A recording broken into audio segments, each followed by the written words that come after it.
In the quiet spaces between heartbeats, there exists a stillness so profound that even the night itself seems to hold its breath.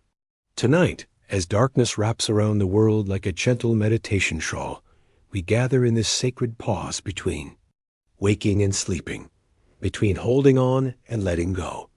The moon above us is neither full nor empty, but simply present, a silver reminder that all things exist in states of becoming, never truly fixed, always flowing like water through cupped hands. In this moment, as you settle into the soft embrace of evening, imagine that you are sitting beside a quiet pond where lotus flowers bloom in the darkness, their petals opening not to the sun, but to the deeper light of understanding. Before we begin our gentle journey together into the heart of letting go, I invite you to become part of our growing Sangha, our community of souls seeking peace in the night. If these calming wisdom stories bring you comfort, please consider offering your support with a gentle subscription, a quiet like, or by sharing in the comments where in the world you're listening from tonight. Your presence here is a gift, a small light joining the constellation of seekers who gather in these dark hours to learn the ancient art of release. Now, settle deeper into your resting place. Feel the weight of your body being held by the earth beneath you, as if you are a leaf finally coming to rest on the surface of a still lake. Tonight, we will explore together the profound Buddhist teaching of non-attachment, not as a practice of pushing away or rejecting, but as a gentle art of opening our closed fists to discover what true freedom feels like. Picture, if you will, a monastery garden where cherry blossoms drift on the evening breeze. Each petal that falls does so without regret, without clinging to the branch that once held it. This is our invitation tonight to learn the cherry blossom's secret, to understand how letting go can be the most natural thing in the world, as effortless as breathing out after a long, deep breath. The ancient teachers speak of attachment as the root of suffering, but tonight we will not think of this as a burden to carry, but as a mystery to explore with gentle curiosity. What would it feel like to hold our joys and sorrows with the same loving touch that a grandmother uses to hold soap bubbles, appreciating their beauty while understanding their impermanent nature? As we begin this journey together, imagine that you are walking down a moonlit path through a forest of sleeping trees. The way ahead is not rushed, not urgent, but as patient as starlight. Each step we take together will be a step toward understanding, toward the peace that comes when we learn to love without grasping, to care without controlling, to live without the desperate need to make permanent what is naturally flowing. Rest.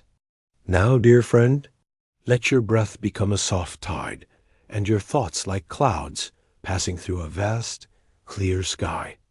The wisdom we will explore tonight has been carried through centuries by countless seekers, and now it flows to you as gently as moonlight flows across still water. Asterisk, asterisk, in the deepest part of night, when the world has grown quiet enough to hear the whispers of the soul, an ancient question arises like mist from a mountain lake. What is the sound of peace before thought arrives to name it?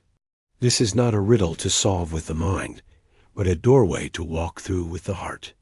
Imagine yourself standing at the edge of a vast meadow where the grass grows tall and silver in the moonlight. The wind moves through this space, but it carries no words, no explanations, no need to understand, only the pure presence of what is. The Buddha once sat beneath the Bodhi tree, and in that sitting, he discovered something that cannot be taught directly, only experienced. The recognition that our deepest suffering comes not from what happens to us, but from our desperate attempts to hold on to what cannot be held. Like trying to capture the wind in a jar, or preserve the echo of a bell after its sound has faded into silence. Tonight, as you rest in the growing darkness, consider this gentle mystery. If you could let go of everything, every worry, every plan, every story you tell yourself about who you are and who you should become, what would remain? Not emptiness, as the fearful mind might whisper, but something far more precious, the aware presence that has been watching all along, as constant as the space in which all experiences arise and pass away. Picture a leaf floating on the surface of a quiet stream. It does not resist the current, does not struggle to remain in one place, does not mourn for the branches it has left behind. It simply moves with the water, present each moment of its journey, neither rushing toward its destination nor clinging to where it has been. This leaf knows something we have forgotten, that surrender is not defeat, but the most natural expression of trust. In the Buddhist tradition, there is a teaching about the monkey and the jar. A monkey reaches into a narrow-necked jar to grasp a handful of nuts, but once his fist closes around them, his hand becomes too large to withdraw. He could easily free himself by opening his hand, but he will not let go of what he has grasped. The jar becomes his prison, not because he is trapped, but because he will not release what he thinks he needs. How many jars do we carry through our lives? How many times do we make prisons of our own desires, our own fears, our own ideas about how things should be? And yet, freedom is always as close as the decision to open our hands, to release our grip, to trust that what we need will come to us when we stop grasping for it. The ancient masters understood that attachment is like salt water. The more we drink, the thirstier we become. Each thing we grasp for promises to bring us satisfaction, but instead creates the need for more grasping. The wealthy person needs more wealth. The famous person needs more fame. The loved person needs more love. It is not the things themselves that create suffering, but our belief that having them, keeping them, controlling them will bring us the peace we seek. But what if peace is not something to be achieved, but something to be discovered? What if it is not at the end of getting what we want, but in the gentle release of needing to want anything at all? What if contentment is not the result of having our desires fulfilled, but of recognizing that we are already complete, already whole, already exactly where we need to be? Asterisk, as you lie in the soft darkness of this evening, let these questions settle into your awareness like seeds falling onto fertile ground. There is no need to answer them with your thinking mind, no need to figure anything out. Simply let them rest in the quietness of your being, like stones dropped into a still pond, creating ripples that spread outward in perfect circles of contemplation. Asterisk, the night holds space for all questions, all wonderings, all gentle inquiries into the nature of freedom. Rest now in this not knowing, in this beautiful uncertainty that opens like a flower in the darkness. Tomorrow's answers can wait. Tonight, we simply rest in the question itself, as peaceful as a monk in meditation, as patient as the moon watching over the sleeping earth. Asterisk, let your breathing become a gentle tide, carrying you deeper into the mystery of letting go. Each exhale is a small release, each inhale a quiet welcoming of what is. In this rhythm, in this dance of holding and releasing, you are already practicing the ancient art of non-attachment, already walking the path that leads to freedom. Asterisk, asterisk, in the soft glow of ancient wisdom, there flows a river of understanding that has nourished countless souls across the centuries. Tonight, we dip our cupped hands into this sacred stream, not to possess its teachings, but to let them flow through us, like water through open fingers, refreshing and renewing as they pass. The Buddha, in his infinite compassion, spoke of attachment as tanha, a word that means thirst, but not the simple thirst for water that sustains the body. This is the deeper thirst, the endless craving that drives us from one desire to another, like a person lost in the desert who mistakes mirages for oases, running toward each shimmering promise, only to find more sand, more heat, more longing. Picture, if you will, a master potter working at his wheel in the gentle light of dawn. His hands shape the clay with perfect pressure, not too tight, lest he collapse the form, not too loose, lest it spin away uncontrolled. This is the Buddha's teaching about the middle way, the path that avoids both the extreme of indulgence and the extreme of denial. We learn to hold our experiences like this clay with care, with attention, but without the desperate grip that destroys what we seek to create. In the ancient texts, there is a beautiful teaching called the parable of the mustard seed. A grieving mother, wild with sorrow over her dead child, begged the Buddha to bring her son back to life. The Buddha, in his gentle wisdom, told her he would help her, but first she must bring him a mustard seed from a household that had never known death. Door to door she went, but in every home she found the same truth. Loss is woven into the fabric of existence as surely as threads are woven into cloth. This mother's journey was not about finding a magical seed, but about discovering that suffering, like joy, is part of the human condition. When she finally understood this, her grief transformed, not into indifference, but into compassion. She learned that her pain was not a punishment or a mistake, but a doorway into the universal experience of love and loss that connects all beings. The teaching of impermanence, or anicca, flows through Buddhist wisdom like a gentle stream. Everything that arises must pass away, not as a tragedy, but as the natural rhythm of existence. The flower that blooms in spring does not fail when it withers in autumn. It simply completes its cycle. The day does not die when it becomes night. It transforms into something equally beautiful and necessary. In your own life, dear friend, you have witnessed this truth countless times.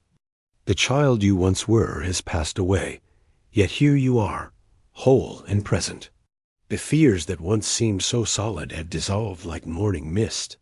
The joys you thought would last forever have given way to new joys, different but equally precious. Nothing has been lost, only transformed, only moved from one form into another. There is a meditation practice called loving kindness, or metta, that teaches us to extend compassion first to ourselves, then to our loved ones, then to strangers, and finally even to those who have caused us pain. But tonight, we practice a different kind of loving kindness compassion for our own attachments, our own desperate grasping, our own beautiful and human need to hold on to what we love. The ancient teachers understood that we cannot force ourselves to let go any more than we can force a flower to bloom or a river to flow uphill. Instead, we create the conditions where release becomes natural, inevitable, as gentle as autumn leaves falling to the ground. We do this through awareness, through watching our minds with the same patient attention a gardener gives to growing plants. In the stillness of meditation, the masters discovered something profound. Beneath all our thoughts, beneath all our fears and desires, there exists a peace that is not dependent on circumstances. This peace is not something we achieve, but something we are, like a clear sky that is not disturbed by the clouds that pass through it, or a deep ocean that remains calm even when waves dance on its surface. The Sanskrit word for this peace is shanti, and it points to something that cannot be given or taken away, something that does not increase when we gain what we want, or decrease when we lose what we love. It is the peace of recognizing that we are not our thoughts, not our emotions, not our roles or our possessions, but the aware presence in which all these experiences arise and pass away. As you rest in the gentle darkness of this evening, let this understanding settle into your bones like warmth from a fire. You are not being asked to abandon your loves, your dreams, your connections to life. You are being invited to hold them differently, with the open palms of appreciation rather than the closed fists of desperate need. The Buddhist path is not about becoming someone else, but about discovering who you have always been beneath the layers of conditioning and expectation. It is about remembering that you are already complete, already whole, already worthy of love and peace, not because of what you have accomplished or acquired, but because of the simple miracle of your existence. Let your breath become a gentle teacher now, showing you how to hold and release with each inhale and exhale. Notice how the breath does not cling to the lungs, does not resist being breathed out. It knows the secret that the ancient teachers discovered, that in letting go, we make space for what is ready to arrive. In opening our hands, we discover that we can hold so much more than we ever imagined. Rest now in this ancient wisdom, as timeless as starlight and as fresh as morning dew. The teachings that have guided countless souls across the centuries are here with you now, not as rules to follow, but as gentle invitations to discover the freedom that has always been your birthright. Asterisk, asterisk, in the misty mountains of ancient China, where bamboo groves whispered secrets to the wind and temple bells, echoed across valleys like prayers made audible, there lived a monk named Jiashu, who had spent 70 years learning the art of having nothing left to prove. His students would travel from distant lands to ask him questions, but his answers were often so simple they seemed like riddles, so ordinary they felt like mysteries. One autumn evening, as golden leaves drifted down like scattered thoughts, a young merchant arrived at Jiashu's monastery. This man had accumulated great wealth through his trading ventures, but his heart was heavy with a burden he could not name. He had silk robes and fine food, a large house filled with beautiful objects, and servants who attended to his every need. Yet he could not sleep at night, could not find peace in his achievements, could not shake the feeling that something essential was missing from his life. "Master," the merchant said, bowing deeply before the old monk, "I have everything a person could want, yet I feel empty inside. I have gained the whole world, but I feel as though I have lost my soul. How can I find peace?" Jiashu looked at the man with eyes that had seen decades of such suffering, eyes that held the gentle compassion of someone who had once carried the same burden. Without a word, he led the merchant to a small room where a single candle flickered on a wooden table. Beside the candle sat a simple clay cup, empty and unadorned. "Tell me about this cup," Jiashu said, his voice soft as falling snow. The merchant looked puzzled. "It is just a cup, master. It holds water or tea. It has no special value." "And if I were to fill it with the finest wine?" Jiashu asked. "Then it would be valuable because of what it contains. And if I were to fill it with poison? Then it would be dangerous because of what it contains." Jiashu nodded slowly. "Now tell me, what is the most important quality of this cup?"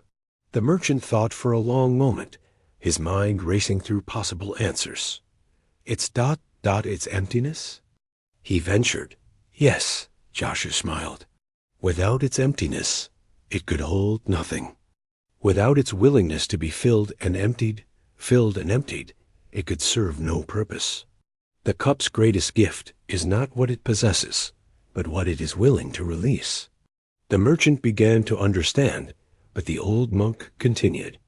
"You have spent your life trying to fill your cup with possessions, with achievements, with the approval of others. But the cup of the heart is different from ordinary cups.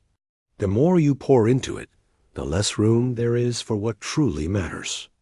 The tighter you grip, the more life slips through your fingers like water." That night, the merchant remained in the monastery, and Jiashu taught him a meditation that was practiced by monks throughout the valley. It was called the meditation of the open hand, and it was beautifully simple. The practitioner would sit quietly, holding their palms upward, and with each breath, they would mentally place something they were attached to into their open hands, a worry, a desire, a fear, a possession, and then with the exhale, they would gently let it go. "But master," the merchant asked, "if I let go of everything, what will I have left?" Jiashu chuckled, a sound like wind chimes in a gentle breeze. "Let me tell you a story about the great master Huang Po, who lived many years ago. A student once asked him the same question, and Huang Po replied by picking up a handful of autumn leaves. "Watch," he said, and he opened his hand, letting the leaves scatter on the wind. "Now," he asked, "do I have fewer leaves, or do I have all the leaves of the forest?" The merchant practiced this meditation for 7 days and 7 nights. On the first night, He tried to let go of his worry about his business ventures, but his mind kept grasping at financial concerns, like a drowning man clutching at pieces of wood. On the second night, he attempted to release his need for others' approval, but found himself mentally rehearsing conversations where he would impress people with his wisdom. By the third night, something began to shift. As he sat in the candlelit room, practicing the meditation of the open hand, he began to notice how much energy he spent trying to control outcomes, trying to make life conform to his expectations. He saw how this constant effort was like trying to straighten the path of a river or convince the wind to blow in a different direction. On the fourth night, memories arose of his childhood, when he had been happy with simple pleasures, the taste of a ripe peach, the feel of cool water on a hot day, the sight of stars appearing in the darkening sky. He realized that somewhere along the way, he had forgotten how to receive these gifts without needing to own them, how to enjoy beauty without needing to possess it. By the seventh night, the merchant had discovered something that cannot be taught, only experienced. As he sat with his palms open, breathing in the cool mountain air, he felt a peace that was not dependent on having or not having, on succeeding or failing, on being praised or criticized. It was the peace of the empty cup, ready to be filled with whatever life chose to offer. When he prepared to leave the monastery, the merchant approached Master Jashu one final time. "Master, I understand now about the cup and the emptiness. But when I return to my business, to my responsibilities, how can I maintain this peace?" Jashu walked with him to the monastery gate, where the morning mist was lifting from the valley. Below, the practice is not to abandon your life, but to live it differently. Continue your work, but hold it lightly. Love your family, but do not make them responsible for your happiness. Enjoy your possessions, but remember that you are their temporary guardian, not their permanent owner. As the merchant walked down the mountain path, he carried with him not just the memory of his time in the monastery, but a new way of being in the world. He had learned that true wealth is not what we accumulate, but what we are willing to share. True strength is not what we can control, but what we can release with grace. True wisdom is not what we know, but what we are willing to not know, remaining open to the mystery of each moment.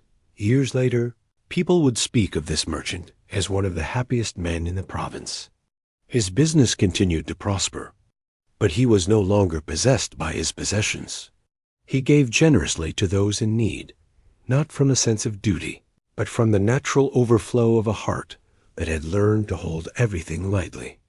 And on quiet evenings, he would sit in his garden, practicing the meditation of the open hand, watching the stars appear in the darkening sky, grateful for the emptiness that made fullness possible. Rest now, dear friend, in the wisdom of this ancient story. Let it settle into your heart like seeds in fertile soil, not to be analyzed or dissected, but to be allowed to grow in their own time, in their own way. The monastery gate is always open, the path is always available, and the peace that the merchant discovered is never more than a breath away. **** Now, dear traveler of the inner ways, we turn from the external world of stories and teachings to the most intimate journey of all the gentle exploration of your own being. Like a meditation bell that calls the scattered mind home, we invite your awareness to settle into the quiet sanctuary of this present moment, where all true understanding begins. Close your eyes if you haven't already, and feel yourself sinking deeper into the soft embrace of rest. Imagine that you are sitting beside a still mountain lake at twilight, when the last light of day creates a perfect mirror on the water surface. This lake is your own awareness, vast, deep, and naturally peaceful beneath whatever weather may pass across its surface. Begin to notice your breathing, not to control it, but to simply witness it with the gentle curiosity of a child watching. Clouds form and dissolve in an endless sky. Each breath is an invitation to let go not of anything specific, but of the very effort to hold on to anything at all. With each exhale, You release a little more of the tension that comes from trying. To make life conform to your expectations. As you breathe, notice how your body knows exactly how to let go. Your lungs do not cling to the breath they have taken in. Your heart does not try to hold on to the blood it has just pumped. Your cells release what they no longer need without conscious effort. Your body is a perfect teacher of non-attachment, showing you moment by moment how to hold and release, how to take what is needed and let go of what is not now. With the same gentle attention you give to your breathing, begin to notice your thoughts. See how they arise like bubbles in champagne, sparkling briefly before dissolving back into the silence from which they came. You are not your thoughts. You are the vast awareness in which thoughts appear and disappear, like clouds passing through an empty sky that is never disturbed by their presence. Some thoughts carry attachments with them, memories you wish you could relive, futures you hope will come to pass, situations you want to control. Watch these thoughts with the same compassionate detachment you might have for a friend telling you about their worries. You can listen without becoming entangled. You can care without carrying their burden. You can love without losing yourself. In their story, feel yourself settling even deeper now, like a stone sinking through water, finding its natural resting place at the bottom of a clear pool. Here, in this depth, you discover something that the surface mind cannot grasp, that you are not diminished by letting go, but expanded. You are not impoverished by releasing your grip, but enriched by the spaciousness that opens when your hands are no longer clenched.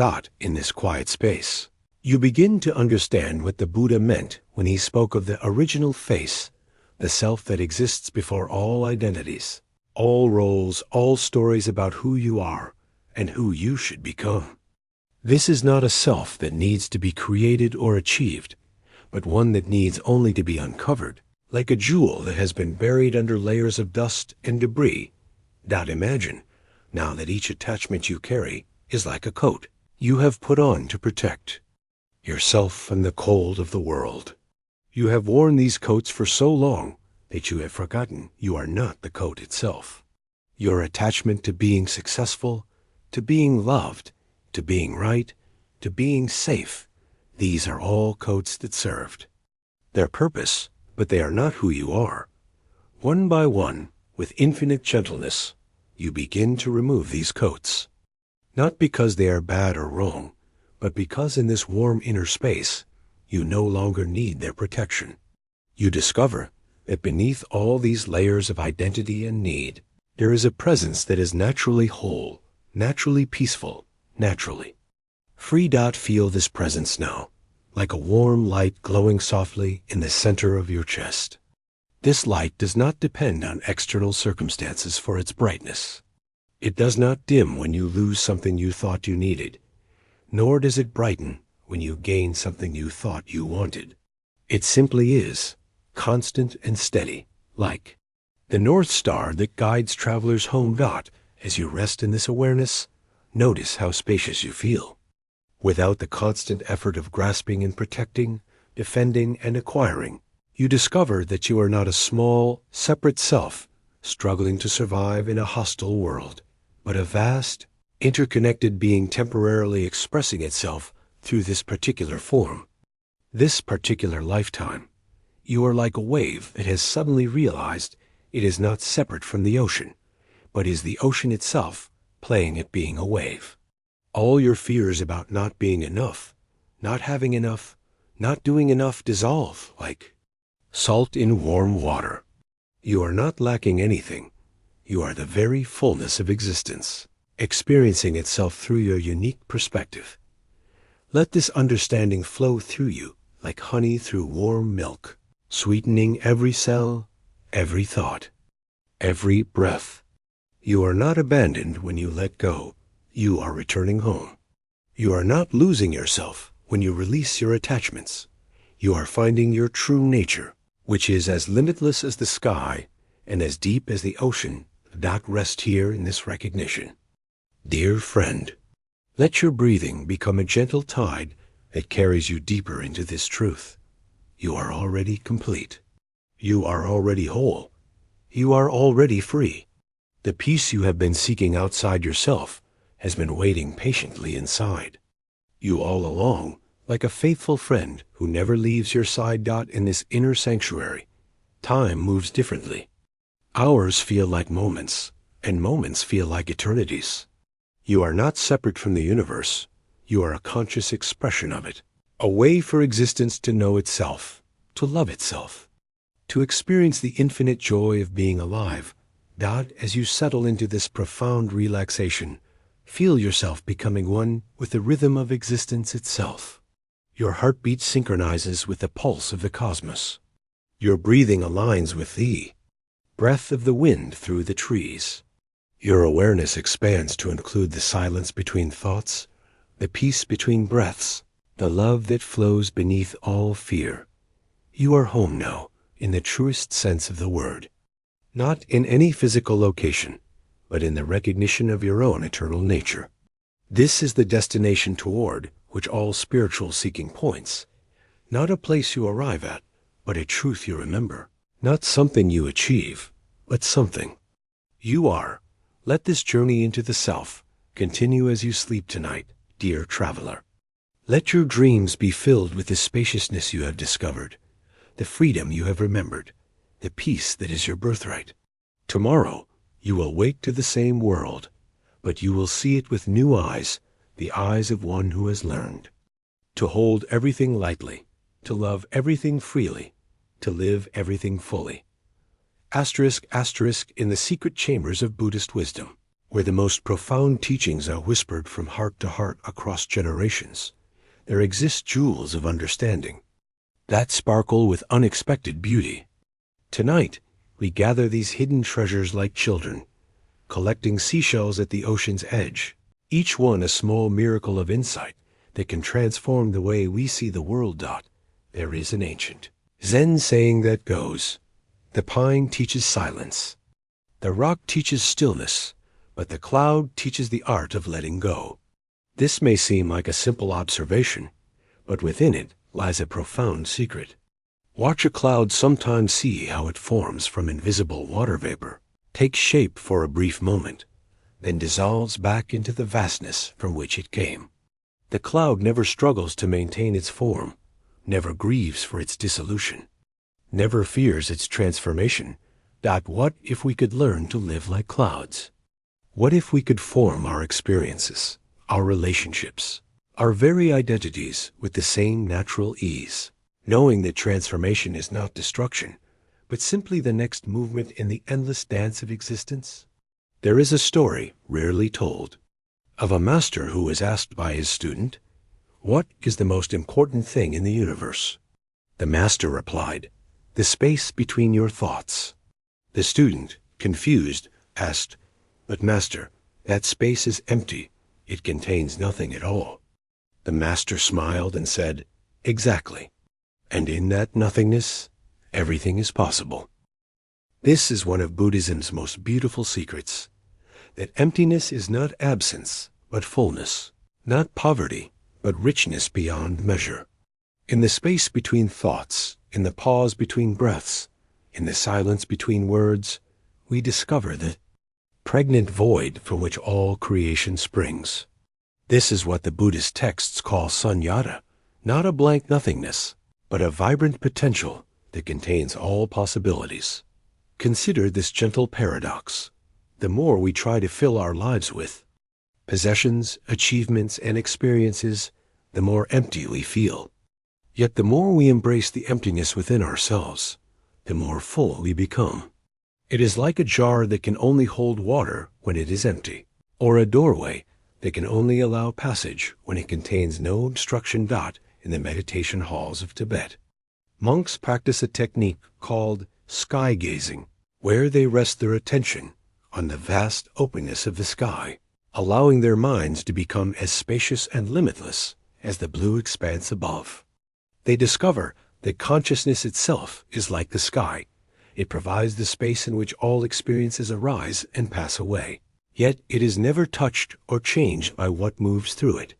You can practice this sky-gazing meditation right now. even with your eyes closed. Imagine your awareness expanding beyond the boundaries of your body, beyond the walls of your room, beyond the horizon of your thoughts. Feel yourself becoming as vast as the universe itself, providing the conscious space in which all of existence plays out its infinite drama. There is another hidden teaching, preserved in the mystical traditions of Buddhism, about what happens when we truly let go. The ancient masters discovered that non-attachment does not make us cold or indifferent. It makes us capable of unlimited love. When we no longer need others to be a certain way for us to be happy, we can love them exactly as they are. When we no longer need life to conform to our expectations, we can embrace it with open arms. This is like the difference between a possessive love that says, I love you because you make me feel good, and a free love that says, I love you because love is my nature. The first creates dependency and fear. The second creates liberation and joy. The first diminishes with distance and time. The second grows stronger the more freely it is given. In the ancient texts, there is a riddle that has puzzled students for centuries. What is the difference between a wise person and a fool when both are experiencing the same difficult situation? The answer, whispered by masters to their closest disciples, is this: the fool fights against what is happening, trying to make it different, and thus suffers twice, once from the situation itself, and once from the resistance to it. The wise person accepts what is happening completely, and thus experiences the situation fully, but without the additional suffering of resistance. This is the hidden secret of resilience that the Buddhist path reveals. Suffering is inevitable, but most of our suffering is optional. Pain is part of the human condition, but the story we tell ourselves about the pain, the meaning we assign to it, the resistance we create around it, these are choices we make, often unconsciously, that determine how deeply we suffer. There is a meditation practice known only to advanced practitioners called loving your demons. When difficult emotions arise, anger, fear, jealousy, shame, instead of trying to push them away or fix them, you welcome them as old friends returning home. You say to them, I see you, I feel you, I make space for you in my heart. This is not indulgence or wallowing, but a profound recognition that these emotions are part of the human experience, and fighting them only gives them more power. What happens when we love our demons? They lose their demonic quality and reveal themselves as misguided attempts to protect us, to keep us safe, to meet our needs. Anger reveals itself as a guardian of our boundaries. Fear shows itself as a protector of our vulnerability. Jealousy unmasks itself as a longing to be valued and chosen. When we stop fighting these emotions and start listening to them, they transform from enemies into allies. Perhaps the most beautiful hidden truth of Buddhist wisdom is this: the very thing we are most afraid of losing is the thing that, once released, reveals our true freedom. The person who is terrified of being alone discovers in solitude the peace of complete self-acceptance. The person who fears failure finds in failure the liberation from the exhausting need to be perfect. The person who dreads death discovers in the contemplation of mortality the precious gift of being fully alive. As you rest in the gentle darkness of this evening, let these hidden truths settle into your consciousness like stars appearing in the night sky. You don't need to understand them intellectually or figure out how to apply them. Simply let them be present in your awareness, like seeds that will sprout in their own time, in their own way, bringing unexpected flowers of wisdom into the garden of your life. The Buddha's final teaching, whispered to his closest disciples as he prepared to leave his body, was this: be a lamp unto yourself, not because you are separate from others, but because the light you seek is already burning within you. Not because you don't need teachers or teachings, but because the ultimate teacher is your own awakened heart. Not because you are perfect, But because you are already whole, rest now in these gentle mysteries, dear friend. Let them cradle you like a lullaby, soothe you like a gentle rain, hold you like the most tender embrace. The hidden truths of the universe are not complex philosophical concepts, but simple recognitions of what you have always known in your deepest heart, that you are loved, you are free, and you are exactly where you need to be. In the soft twilight of understanding, where wisdom meets the heart in whispered recognition, we find ourselves contemplating one of existence's most tender mysteries. Why do we suffer? And what is the nature of the peace that lies beyond all? Suffering? Imagine, if you will, a lotus flower resting on the surface of a moonlit pond. Its petals are pristine white, untouched by the mud from which it grew. This lotus does not reject the mud. It transforms it, using the very darkness and decay at the bottom of the pond to create something of exquisite beauty. This is the Buddha's first teaching about suffering. It is not our enemy, but our teacher, not our curse, but our pathway to understanding. The Sanskrit word for suffering is dukkha. But like many profound concepts, it loses something in translation. Dukkha is not just pain or sorrow. It is the fundamental unsatisfactoriness that arises when we try to find permanent happiness in an impermanent world. It is the ache of trying to hold on to a sunset, the frustration of grasping at water, the exhaustion of swimming against the current of change. Picture a child at the beach, building an elaborate sandcastle with towers and moats, walls and bridges. She works with intense concentration, her small hands shaping each detail with care. But even as she builds, the tide is coming in. The waves that will eventually wash her castle away are not malicious. They are simply following their nature, just as impermanence follows its nature in every aspect of existence. Now, there are two ways this story can unfold. The child might cling desperately to her creation, running back and forth, trying to stop the waves, becoming more and more frantic as the water approaches. This is the suffering of attachment, the pain we create when we demand that the impermanent be permanent, when we insist that the flowing world stand still for our convenience. Or the child might sit peacefully beside her castle, watching the waves approach with wonder rather than fear. She might even invite the tide to come, curious to see how the water will transform her creation. This is the peace of non-attachment, not the absence of care, but the presence of acceptance, not the lack of love, but love without conditions. The Buddha taught that suffering arises from tanha, the thirst that is never quenched, the craving that grows stronger with each attempt to satisfy it. But this is not a teaching about denying our desires or numbing our hearts. It is a teaching about understanding the nature of desire itself, seeing how it operates, recognizing its tricks and promises and endless games. Consider the nature of a mirage in the desert. From a distance, it appears to be a cool oasis, promising relief from the heat and thirst of the journey. But as you approach, it recedes, always just out of reach. The mirage is not evil. It is simply the play of light and heat and atmospheric conditions. Our attachments are like mirages, promising fulfillment, but delivering only more searching, more wanting, more distance from the satisfaction we seek. Yet here is the gentle paradox that the mystics discovered the very moment we stop chasing the mirage. We discover that we have been walking through an oasis all along. The peace we seek is not at the end of getting what we want, but in the recognition that we are already surrounded by abundance, already held by love, already complete in our essential nature. In the mountain monasteries of ancient Tibet, monks would practice a meditation called exchanging self and other. They would breathe in the suffering of all beings, taking it into their hearts with infinite compassion, and breathe out peace, relief, and freedom.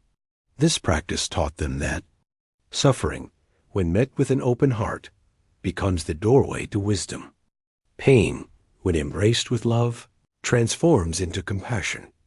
This is why the Buddha called suffering the first noble truth, not because it is permanent or ultimate, but because it is the beginning of awakening. Like a fever that signals the body's fight against infection, suffering signals the soul's resistance to what is. When we learn to read these signals with wisdom, rather than react to them with fear, we begin the journey from bondage to freedom. The peace that lies beyond suffering is not the peace of having no challenges, no losses, no changes in life. It is the peace of the mountain that remains stable even as storms rage around its peak. It is the peace of the deep ocean that remains calm even as waves dance on its surface.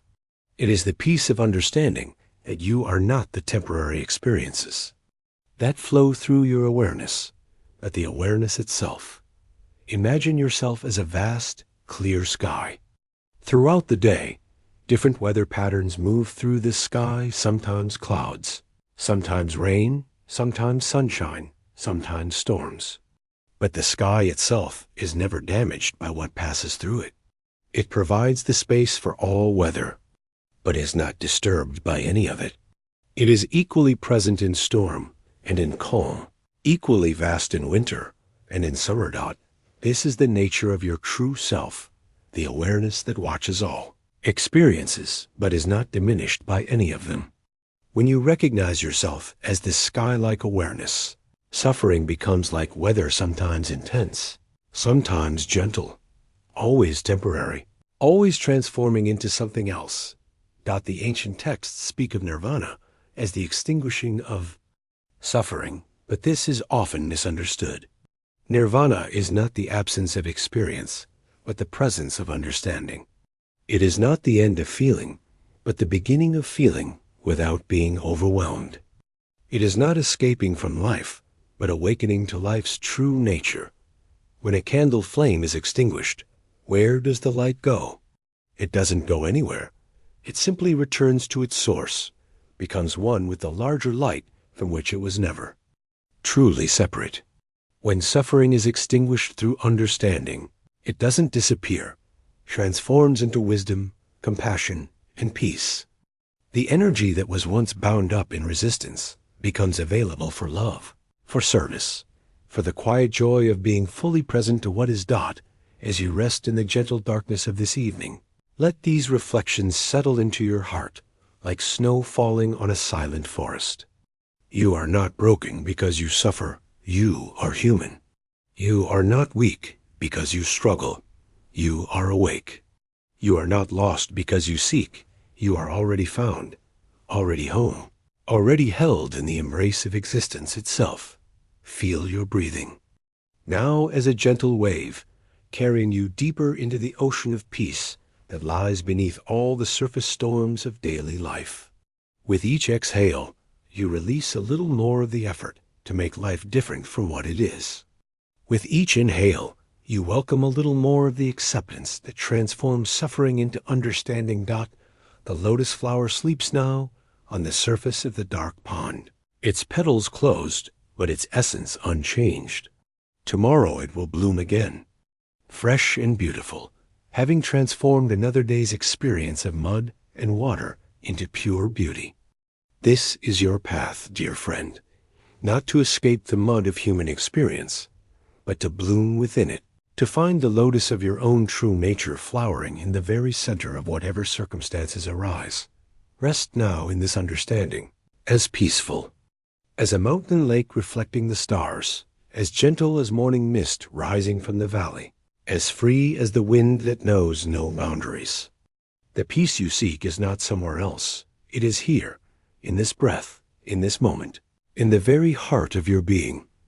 Asterisk, asterisk, in the sacred hours when night deepens and the world settles into its ancient rhythm of rest and renewal, we turn our attention to perhaps the most delicate art of all, the art of letting go. Not the forced release of someone trying to drop a burning coal, but the natural release of autumn leaves falling from the tree, the gentle release of a river flowing toward the ocean, the graceful release of a dancer moving through space. Picture, if you will, a master calligrapher in ancient Japan sitting before rice paper as white as fresh snow. In her hand, she holds a brush made from the finest bamboo, its tip loaded with ink as black as midnight. She has spent decades learning her craft, but tonight, she must create something that has never existed before, a single character that captures the essence of impermanence. She lifts the brush, poised between intention and action, between holding and releasing. In this moment, she understands that the art of calligraphy is not about controlling the brush, but about allowing it to flow through her like water through a riverbed. The masterpiece is not created by grasping, but by letting go of the need to be perfect, letting go of the fear of making mistakes, letting go of the desire to create something that will last forever. The brush touches the paper, and in one fluid motion, she creates a character that embodies the very essence of letting go. It is not the permanence of the mark that makes it beautiful, but the impermanence of the moment, the fleeting dance between brush and paper, between artist and art, between intention and surrender. This is the paradox that the wisdom traditions have discovered. We cannot learn to let go by trying to let go, any more than we can learn to sleep by trying to sleep. The more effort we put into release, the more tightly we grip. The more we demand that our hearts open, the more they contract. In resistance.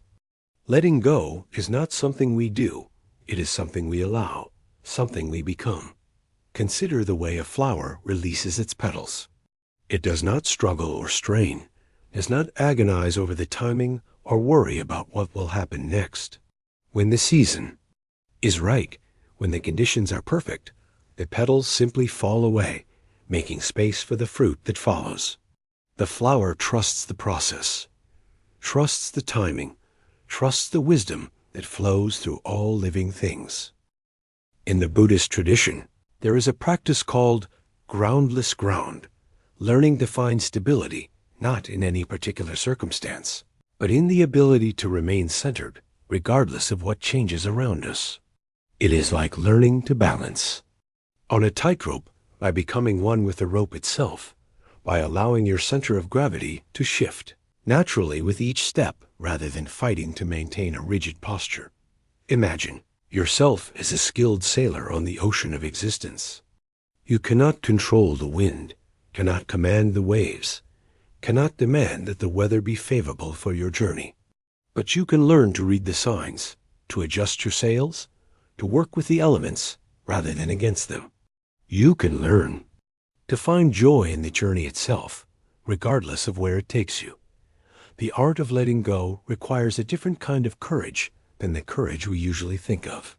It is not the courage of the warrior charging into battle, but the courage of the mother releasing her child into the world. It is not the courage of conquest, but the courage of trust. It is not the courage of control, but the courage of faith in the intelligence that governs all life.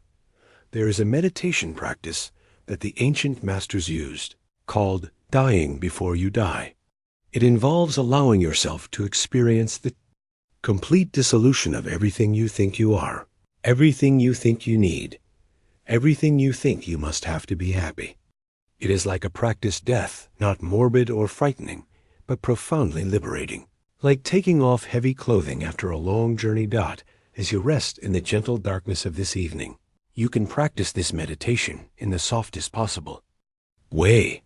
With each breath, imagine releasing one small attachment, perhaps the need for tomorrow to go according to plan, or the requirement that a particular person understand you, or the demand that life be fair in the way you think it should.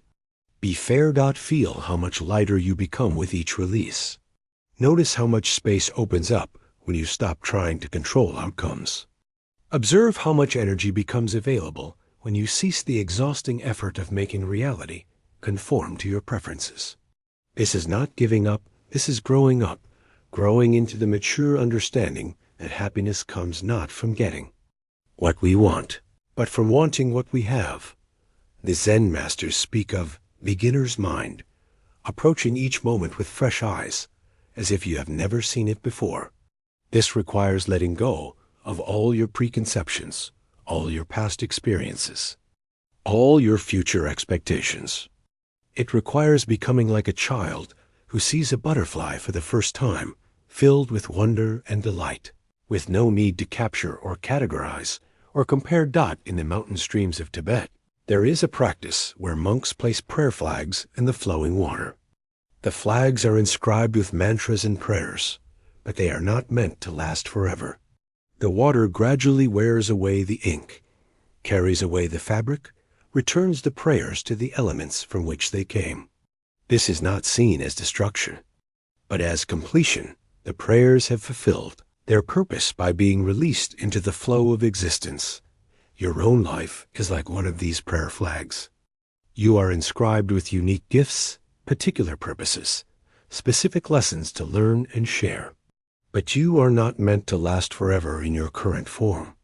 You are meant to offer your gifts generously, to share your prayers freely, to allow the stream of existence to carry you toward your ultimate, merging with the source from which you came. This understanding transforms grief into gratitude, fear into curiosity, anxiety into adventure. When you know that everything is temporary, you can love more fully because you're not taking anything for granted. When you understand that all forms are impermanent, you can appreciate their beauty more deeply because you're not demanding that they last forever. The art of letting go is ultimately the art of loving without conditions, of caring without controlling, of engaging without grasping. It is the art of the open hand, the art of the flowing river, the art of the dancing flame that burns brightly because it is not trying to preserve itself as you sink deeper into the soft embrace of rest. Let go of the need to understand everything in this moment. Let go of the requirement that these words make perfect sense. Let go of the demand that you become immediately enlightened or permanently peaceful. Simply let yourself be exactly as you are, in this moment, held by the vast compassion of existence itself. The moon does not try to shine. It simply reflects the light that is given to it. The stars do not effort to twinkle. They simply burn with the fire of their own being. The ocean does not struggle to be deep. It simply is what it is, vast and mysterious and eternally flowing. This is your invitation tonight, to simply be what you are, to let go of the effort to anything else, to rest in the natural perfection of your own existence. Sleep now, dear friend, in the gentle arms of letting go. Let your dreams be filled with the freedom of the open sky, the peace of the still lake, the joy of the dancing wind.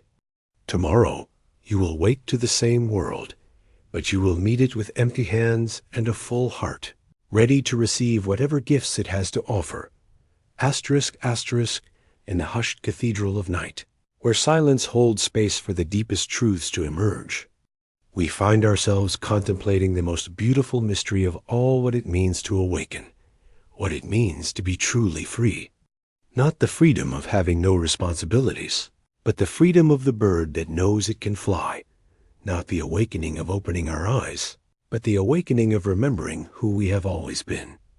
Picture a seed buried deep in the dark earth, surrounded by what appears to be nothing but blackness and weight. For months, it remains in this darkness, and from the outside, it might seem that nothing is happening. But within the seed, a profound transformation is taking place. It is not fighting against the darkness. It is using the darkness, drawing nourishment from it, allowing it to soften the hard shell that has protected it through winter. One day, without fanfare or announcement, a tiny green shoot pushes through the soil toward the light. This is not a victory over the darkness, but a collaboration with it. The seed has not rejected its time underground. It has been transformed by it. The darkness was not its enemy, but its teacher, not its prison, but its preparation. This is the nature of awakening, not a sudden explosion of light that banishes all shadows, but a gentle recognition of what has always been true. We are not broken beings who need to be fixed, but sleeping Buddhas who need only to remember our true nature. We are not separate from the divine, but expressions of it. not seeking enlightenment from outside ourselves, but uncovering the enlightenment. That is our very essence. The word Buddha means awakened one.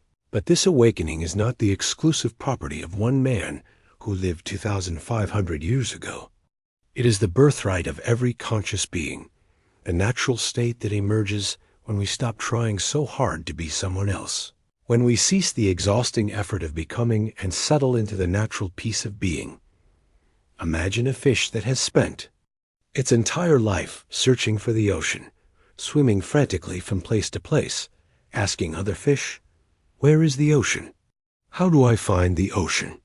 The tragedy and the comedy of this situation is that the fish has been in the ocean all along. It has never been separate from what it seeks. It has simply forgotten to notice the very medium in which it lives and moves and has its being. We are like this fish, searching for God while living in God, seeking love while being made of love, looking for peace while being the very awareness in which all peace and conflict arise. Awakening is not about achieving something new, but about recognizing something that has always been present, as close as our own breath, as intimate as our own heartbeat. In the ancient texts, there is a story of a woman who spent years searching for a precious jewel that she was told would bring her ultimate happiness. She traveled to distant lands, climbed treacherous mountains, crossed dangerous deserts, all in pursuit of this legendary treasure. Finally, exhausted and discouraged, she looked into a still pool of water to wash her face, and there, reflected back at her, was the jewel she had been seeking. It had been sewn into her forehead since birth, but she had never thought to look in a mirror. This is the gentle joke of enlightenment. We are what we seek. We have what we want. We are already home. The freedom we long for is not the freedom to escape from our human experience, but the freedom to fully embrace it without resistance. It is not the freedom from having emotions, but the freedom to feel them without being overwhelmed by them. It is not the freedom from having thoughts, but the freedom to think them without being possessed by them. True freedom is like the freedom of space itself. It is not diminished by what it contains, not threatened by what moves through it, not disturbed by what appears and disappears within it. A vast room is not made smaller by the furniture placed in it, and the sky is not made less spacious by the clouds that drift through it. You are this space, this sky, this awareness in which all experience arises and passes away. The liberation that the Buddha taught is not a liberation from the world, but a liberation in the world. It is not about transcending our humanity, but about fully embodying it. It is not about becoming someone special, but about recognizing that we are already miraculous in our ordinariness, already sacred in our simplicity, already enlightened in our basic awareness. Consider the way a mirror reflects whatever is placed before it.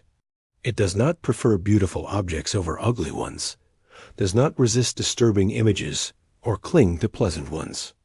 It simply reflects what is, with perfect clarity and complete neutrality.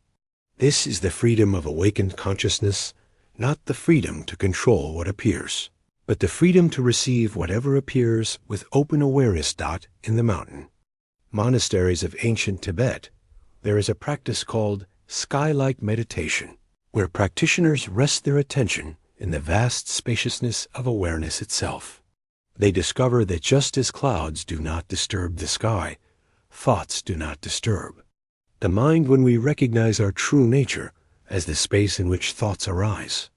They learn that just as the ocean is not wet in the way we usually think of wetness, consciousness is not conscious in the way we usually think of consciousness. It is the very field in which all experience becomes possible. This recognition brings a profound relaxation, like a musician who has been struggling to play a complex piece, suddenly realizing they already know the music by heart. The effort of becoming dissolves into the ease of being. The anxiety of seeking transforms into the peace of finding. The fear of not being enough gives way to the recognition that we are the very source from which all enoughness flows. Awakening is not a permanent state that we achieve and then maintain forever. It is more like a remembering that happens over and over again, each time we forget and each time we remember. It is like a flower that blooms fresh each morning, not because yesterday's blooming was insufficient, but because blooming is the flower's nature, its joy, its natural expression. The freedom that comes with awakening is not the freedom to do whatever we want, but the freedom to want whatever we do. It is not the freedom from responsibility, but the freedom to respond rather than react. It is not the freedom from difficulty, but the freedom to meet difficulty with grace, with wisdom, with the deep knowing that we are not victims of our circumstances, but conscious participants in the dance of existence. As you rest in the gentle darkness of this evening, let yourself taste this freedom for just a moment. Feel what it would be like to need nothing more than this breath, this heartbeat, this awareness of being alive. Notice how spacious you feel when you stop trying to be someone else, when you cease the effort of becoming and simply rest in the miracle of being. You are not a problem to be solved, dear friend. You are not a project to be completed or a mistake to be corrected. You are a perfect expression of the universe, knowing itself through your unique perspective, loving itself through your particular heart, awakening to itself through your individual consciousness. This is the ultimate freedom, not the freedom to get what we want, but the freedom from needing anything to be different than it is. Not the freedom to control our experience, but the freedom to trust it completely. Not the freedom to avoid pain, but the freedom to let pain move through us like weather through the sky, temporary and transforming. Rest now in this recognition. As natural as breathing, as simple as being, as free as the wind that knows no boundaries. You are already what you seek to become. You are already home. You are already awake. The only thing that remains is to remember this truth over and over again, until remembering becomes as natural as the beating of your heart. In the profound quiet of deep night, when the world has settled into its ancient rhythm of rest and renewal, we discover that stillness is not the absence of movement, but the presence of something far more fundamental, the unchanging awareness that remains, constant through all the changing experiences of life. Tonight, we explore this stillness not as a state to achieve, but as the very ground of our being, as natural and essential as the silence between musical notes that makes melody possible. Imagine standing beside a mountain lake at dawn, when the water is so perfectly still that it becomes a mirror reflecting the sky. The lake is not trying to be still. Stillness is its natural state when there is no wind to disturb its surface. In the same way, the mind's natural state is peace, clarity, and stillness. The turbulence we experience is not our true nature, but simply the movement of thoughts and emotions across the surface of our deeper being. The ancient sages discovered that in the heart of stillness lies the source of all wisdom, all compassion, all creative power. It is not an empty stillness, like the stillness of a stone, but a pregnant stillness, like the stillness of a mother's womb, where new life gestates in the darkness. This is the stillness that the mystics call the silence that speaks, the emptiness, that is full of infinite potential. In the meditation halls of ancient monasteries, practitioners would sit in stillness for hours, not because they were trying to stop their thoughts, but because they were learning to recognize the space in which thoughts arise. They discovered that just as the sky is not touched by the birds that fly through it, the mind is not disturbed by the thoughts that move through it. When we identify with the stillness rather than the movement, this stillness is not something we create through effort or technique. It is something we uncover by removing the layers of busyness, worry, and constant mental chatter that usually obscure it. It is like discovering that beneath the waves of the ocean lies a vast, deep stillness that is never disturbed by the surface. Turbulence. The waves are not separate from the ocean. They are the ocean's way of dancing with the wind. Consider the center of a spinning wheel. While the rim moves rapidly, creating motion and energy, the center remains perfectly still. Without this still center, the wheel could not turn. In the same way, at the center of all your activity, all your thoughts, all your emotions, there is a point of perfect stillness that allows everything else to move and flow and change. Buddha taught that in stillness, we discover the three jewels of existence: loving kindness, compassion, and wisdom. These are not qualities we develop through effort, but qualities that naturally emerge when we stop disturbing the clear water of our essential nature. Like the sun that shines naturally when the clouds part, these qualities are our birthright, our natural expression. When we are not caught in the whirlwind of wanting and fearing. In the Zen tradition, there is a practice called just sitting, shikantaza. It is not meditation with a goal or technique, but simply the practice of being present to what is, without trying to change it or improve it or understand it. It is like being a mountain that simply sits in its natural dignity, not trying to be taller or shorter, not comparing itself to other mountains, not worried about tomorrow's weather. This kind of stillness is not passive or lifeless. It is the stillness of a skilled dancer who has found perfect balance, who can move in any direction with grace and fluidity because they are centered in stillness. It is the stillness of a master archer who draws the bow not with tension, but with relaxed focus, hitting the target not through force, but through alignment with the natural flow of energy. When we learn to rest in stillness, we discover that action arising from stillness is far more effective than action arising from agitation. Decisions made from stillness are clearer, more aligned with our deeper wisdom. Words spoken from stillness carry more weight, more truth, more healing power. Love expressed from stillness is more genuine, more generous, more transformative. Ancient teachers understood that stillness is not the opposite of activity, but the foundation of all meaningful activity. It is not the enemy of passion, but the source of true passion. It is not the absence of life, but the presence of life in its purest form. When we act from stillness, we act from our essence rather than our ego, from our wisdom rather than our fear, from our love rather than our need. In the deep stillness of meditation, practitioners sometimes experience what is called the great silence, profound quiet that seems to extend beyond the boundaries of the individual self. In this silence, they discover that they are not separate from the universe, but are the universe temporarily expressing itself through this particular form. This particular consciousness, this recognition brings a profound peace, like coming home after a long journey to find that home was never lost, only temporarily forgotten. The seeker realizes that they were never seeking anything outside themselves, but were simply trying to remember what they had always been. The stillness they find is not personal. It is the stillness of existence itself, the deep quiet out, of which all manifestation arises.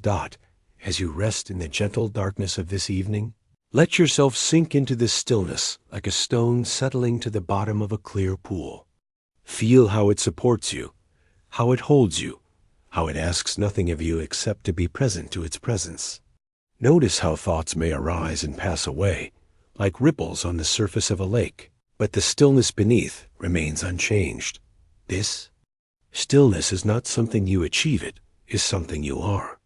It is not something you need to create, it is something you need to remember. It is not something that comes and goes. It is the constant background against which all coming and going appears. It is closer to you than your own breath, more intimate than your own heartbeat, more essential than your own name. In this stillness, you discover that you are not a problem to be solved, but a mystery to be lived. You are not a question to be answered, but a presence to be experienced. You are not a seeker searching for truth, but truth itself temporarily, forgetting its own nature, and then remembering it again in the great game of existence. The stillness that you are is not empty. It is pregnant with infinite possibility. It is not dead. It is vibrantly alive. It is not separate from the world. It is the very consciousness in which the world appears. From this stillness, all love flows. From this stillness, all wisdom emerges. From this stillness, all creativity is born. Rest now in this recognition, as natural as breathing, as simple as being, as profound as the silence between the stars. You are the stillness that allows all movement. You are the silence that makes all sound possible. You are the space that contains all experience. In remembering this, you remember everything. In resting in this, you rest in your true home. Let this stillness carry you into sleep, dear friend. Let it cradle you like the most gentle embrace, support you like the most solid ground, love you like the most tender mother. Tomorrow, you will wake to the same world, but you will meet it from this stillness, this peace, this profound recognition of what you have always been.